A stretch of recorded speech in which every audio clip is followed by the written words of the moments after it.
Olá, estamos iniciando pelo canal Suprem, braço de comunicação da União Planetária, mais uma entrevista do movimento 2022-2030, o Brasil e o mundo que queremos, uma parceria da Universidade de Brasília, através do Núcleo de Estudos do Futuro, do Centro de Estudos Avançados Multidisciplinares, com a União Planetária. Hoje teremos o privilégio de conversar com a monja Cohen Roche. Vamos revisitar sua infância e juventude e conhecer os caminhos para ser uma liderança do budismo e conhecer as bases e ações do budismo no mundo e no Brasil. Nossa convidada é paulista, seu nome original é Cláudia Dias Batista de Souza e é conhecida como monja Cohen Roche. Teve sua formação inicial em Los Angeles, nos Estados Unidos, e completou seu mestrado no Mosteiro Feminino de Nagoya, no Japão, onde praticou como noviça e monja oficial por 12 anos. Sob a orientação de Aoyama Shundo Dosho Roshi, abadesa do mosteiro, foi a primeira monja a ocupar a posição de Shunso, que significa líder das noviças.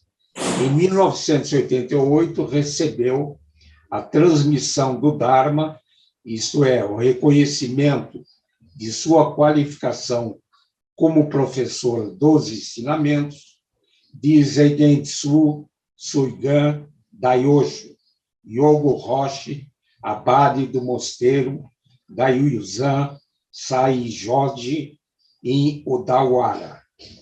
Primaz fundadora da comunidade Zen Budista Zendo Brasil, em 2001, a monja Cohen é missionária oficial da tradição Zen Budista, Soto Zenshu, com sede no Japão.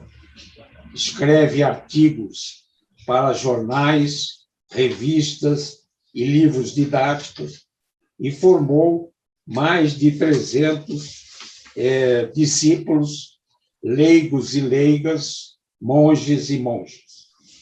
Também exerce papel de influenciadora nas mídias sociais e torna os ensinamentos acessíveis às pessoas no seu dia a dia. Seus vídeos contam hoje com 108 bilhões de visualizações. Muito obrigado, monja Cohen Roche, por ter aceito o nosso convite. Na minha primeira indagação, pediria para revisitar a sua infância e juventude e descrever os caminhos para a sua formação e atuação do budismo. Agradeço muito o convite, me honra muito estar com todos vocês aqui. Eu nasci em São Paulo, minha mãe era uma educadora, era também uma poeta e também dava aulas de declamação.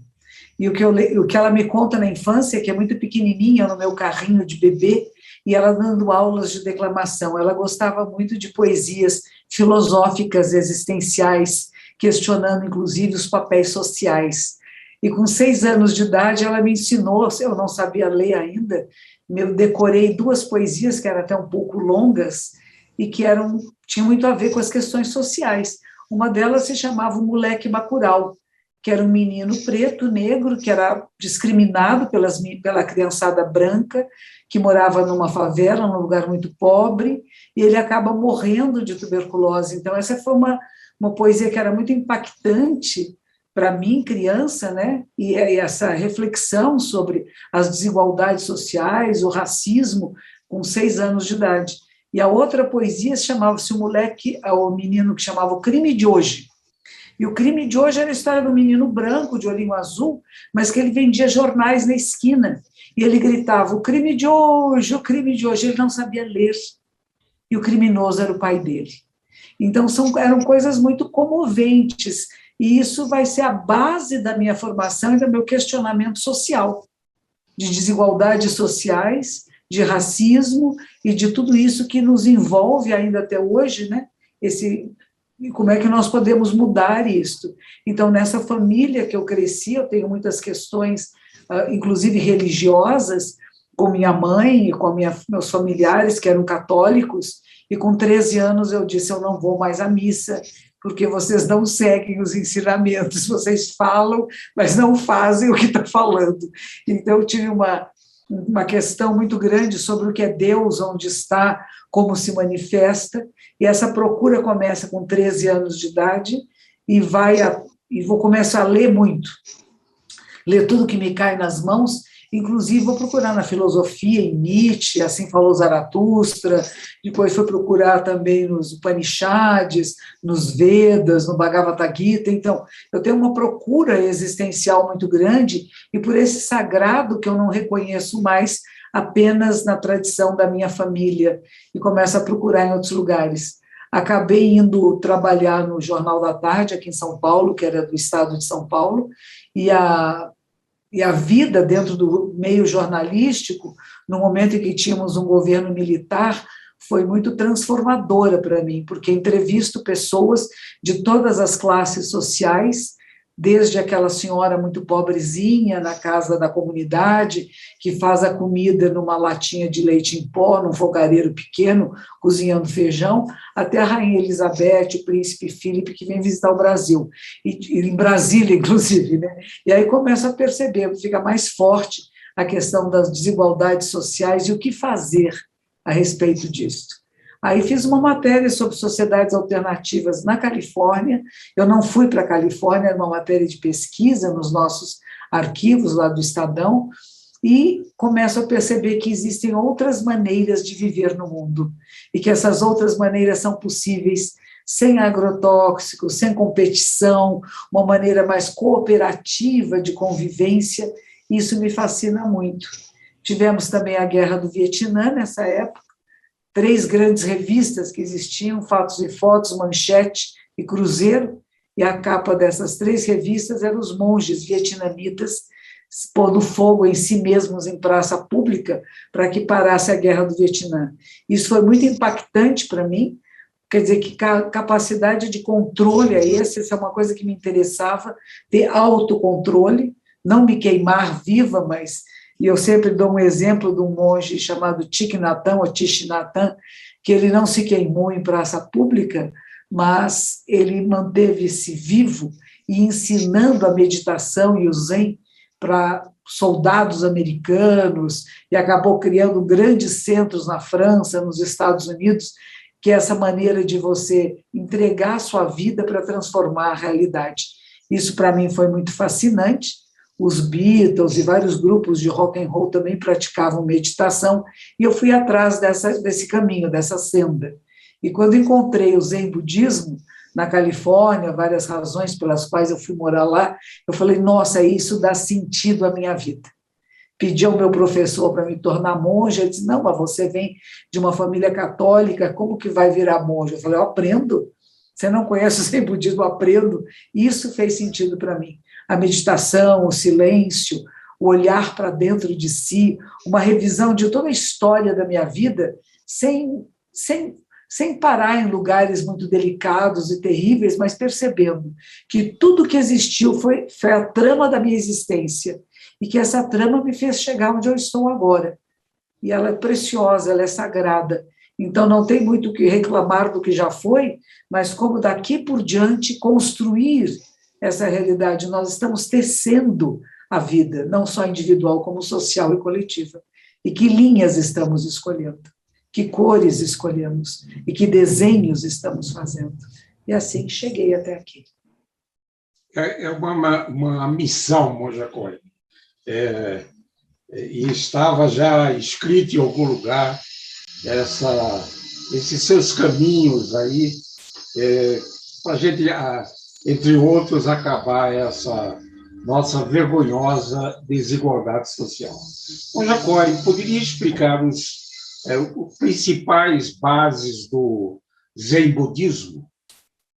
Então, o budismo surge na Índia 2.600 anos atrás, e o Zen é uma das, vamos dizer, uma das vertentes. Se fosse uma árvore, seria um dos galhos dessa árvore. O Zen, o budismo, tem a base da meditação. Zen quer dizer meditar. É uma palavra que vem do yoga, que seria dhyana ou chana, que os chineses vão chamar de chan, e os japoneses chamam de Zen. E Zen significa meditar, entrar em contato com a essência do seu próprio ser, olhar em profundidade, mas não é a nossa história pessoal. Ela nos leva até a prática meditativa, mas aí transcende o eu. Então, o que nós podemos chamar de entrar em contato com o eu maior, com a natureza Buda, com a natureza desperta, iluminada, que está presente da menor partícula ao maior estado. E você perceber que está em comunhão, interconexão com tudo que existe. Então, a prática do Zen budismo, e a tradição Zen budismo tem como base a meditação sentada, mas não é uma meditação que é só pensar em si mesmo, é atravessar o nosso eu menor para entrar em contato com o grande eu maior, e nos sentimos em comunhão com tudo. E os 3 princípios básicos: não fazer o mal, fazer o bem, e o bem a todos os seres. Esse é o princípio fundamental. Perceber que não há nada fixo nem nada permanente e que estamos em conexão com tudo e todos. Maravilhoso, lindo. Bom, Jacói, poderia dar uma ideia do budismo no mundo, e especialmente no Brasil, onde estima-se que a comunidade budista tenha cerca de 250 mil adeptos? Então, o budismo começa lá na Índia. Da Índia, depois com as invasões muçulmanas, ele vai acabar praticamente desaparecendo, mas ele vai migrar para a China, e da China ele acaba migrando também para o Japão, através de monges que levaram, e do Japão ele se espalha para o mundo. Ele também vai ao Tibete e vai ao sul da Ásia. O budismo do sul da Ásia tem muito pouco no Brasil, mas chega um pouco aqui, através de alguns grupos de leigos, que chamam monges do sul da Ásia para cá de tempos em tempos. O budismo tibetano, depois da invasão chinesa, já na década de 50, acaba se espalhando um pouco para o mundo, e nós temos alguns grupos que chegam ao Brasil. O budismo que chega no Brasil, primordialmente, foi o budismo através da imigração japonesa. A imigração japonesa que vai chegar aqui, grandes grupos de imigrantes em 1800, 1808, né? E vai substituir o quê? A mão de obra escrava. Então, nós temos uma grande onda de imigrantes japoneses que foram trabalhar nas lavouras, e eles vão acabar fundando comunidades cooperativas agrícolas e acabam saindo de um estado também semi-escravizado, embora não tivessem o nome de escravagistas e de escravizados, mas eles viviam em grande pobreza dentro das fazendas, não tinham acesso a poder acumular bens, mas eles conseguem se unir, conseguem sair desse estado. Então, a gente deve muito a essa colônia japonesa, que trouxe grandes melhoras na nossa agricultura, e também essa capacidade trouxe o budismo. Mas havia um estranhamento, um país onde era proibido entrar pessoas de outras religiões, tanto que o pessoal que veio da África tinha que esconder as suas tradições religiosas ancestrais, e os japoneses também. Então, o altar familiar ficava no quarto da vovó, escondido, porque não podia pôr na sala, porque não tinha imagens cristãs. Então, é uma tradição que ficou meio escondida durante muito tempo. Depois da Segunda Guerra Mundial, lá na década de 50 mesmo, é que foi permitido erigir templos, e a maioria dos templos foram criados aqui na cidade de São Paulo. Então o budismo japonês começa a ter uma inserção maior, mas ficou muito dentro da colônia japonesa durante muito, muito tempo. Tanto que quando eu cheguei no Brasil, ainda estava mais dentro da colônia japonesa. Tivemos alguns monges japoneses, o Tokuda Sensei e Igarashi Sensei, que espalharam o budismo pelo Brasil, o Zen budismo pelo Brasil, mas ele ainda era mais limitado. Depois que eu cheguei para cá também, nós continuamos divulgando isso, e hoje nós temos vários grupos budistas, tanto da Terra Pura, da verdadeira Terra Pura em Brasília, há um templo maravilhoso da verdadeira Terra Pura, que o reverendo Sato é responsável por ele, e assim o budismo se espalhou pelo Brasil todo. E agora é uma religião que tem acesso a pessoas que não são apenas da colônia japonesa, e que se espalhou. Ele ainda é muito pequeno, se a gente pensar frente à população brasileira, como falou, 250 mil adeptos, talvez um pouco mais, um pouco menos, mas não é um grupo muito grande. Mas existe, está presente, está aqui. Muito bom. Mencionou o monge Sato, né, que dirige um templo maravilhoso na Asa Sul, aqui de Brasília. E ele é parceiro da União Planetária, né? Está sempre... Monja Coy, poderia destacar as principais liturgias budistas? Nós temos várias liturgias budistas. Então, nós temos as liturgias de quando alguém se torna budista, que vai dizer se receber os preceitos budistas. Não se faz isto para crianças. Precisa ter nível de conhecimento para poder responder se pode seguir a sua vida de acordo com os ensinamentos, de não fazer o mal, fazer o bem a todos os seres, de não matar, não roubar, não abusar da sexualidade, não negociar drogas intoxicantes, não falar dos erros e faltas alheios, não mentir. Então, tem uma série de preceitos e regras básicas. Nós temos as liturgias, fazemos bênçãos para nascimentos, para casamentos, fazemos as liturgias também memoriais de falecimento, de morte, de várias cerimônias memoriais. Temos as liturgias anuais dos equinócios. Agora temos o equinócio de primavera, dizemos quando o dia e a noite são mais próximos, é mais fácil chegar na Terra Pura. É mais fácil para nós vivos acessarmos a sabedoria e atravessar o rio do nascimento, velhice, doença e morte, como também para os mortos acessar o plano do nirvana, da grande paz, da grande tranquilidade.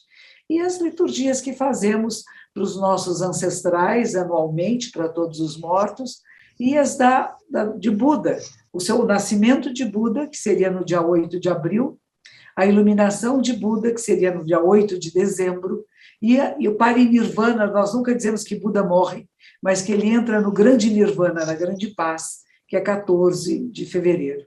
Alguns grupos budistas do sul da Ásia juntaram essas 3 liturgias no que se chama de Vesak, que é na lua cheia de maio. Mas essas são as liturgias principais. Monja Coy, como o budismo pode contribuir com a cultura de paz no planeta, e também com a conservação da natureza que está muito ameaçada? Eu acho que as práticas meditativas profundas nos levam a perceber que somos a vida da Terra, que estamos interligados com tudo e a todos, que a nossa existência humana é impossível se não houver árvores, se não houver água, se não houver chuva, se não houver solo fértil não contaminado. Então, nós precisamos acabar com esse excesso de combustíveis tóxicos e nós começarmos a usar meios mais saudáveis para que a nossa existência humana tenha continuidade no planeta. Senão, nós vamos acabar com a possibilidade de vida humana no planeta. Então, é muito importante perceber que na construção de uma cultura de paz, porque também é tóxico para nós a ganância, a raiva e a ignorância. Qualquer tipo de violência contra a mãe natureza, a nossa querida mãe natureza, sem a qual nós não vivemos, o planeta Terra é nossa mãe, a nossa casa comum, é o nosso corpo comum. Se nós não cuidarmos, nós vamos desaparecer. E outra coisa é também os tóxicos da mente humana, da maldade, da corrupção, do abuso de todas as formas, do autoritarismo que nega a realidade e só destrói vidas humanas. Então, é um momento importante de nós refletirmos que o oposto da ganância, o que é a doação, o compartilhar, a solidariedade. Este precisa ser estimulado, né? A raiva, a gente pode controlar, não é que não pode sentir raiva. Claro que ficamos indignados com abusos, com maltratos, de todas as formas, mas podemos usar isso através da compaixão que transforma a realidade.